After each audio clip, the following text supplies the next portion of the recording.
Ресми статистикаға тұрмыстық зорлық-зомбылық туралы барлық факт кірмейді.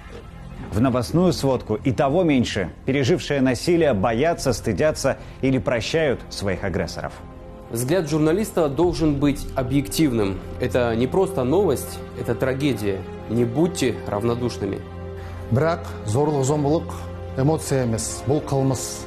Әрбір зорлық-зомбылық жасаған сайын сіз қылмыс жасайсыз. Здоровые отношения в семье не допускают насилия. Однако угроза для женщин и детей чаще всего таится внутри семьи. Замалчивать трагедию, закрывать глаза на насилие в семье, значит быть его соучастником. Но насилие – это не эмоции. Насилие – это преступление. И каждый раз тот, кто совершает насилие, совершает преступление. Не оставайтесь равнодушными.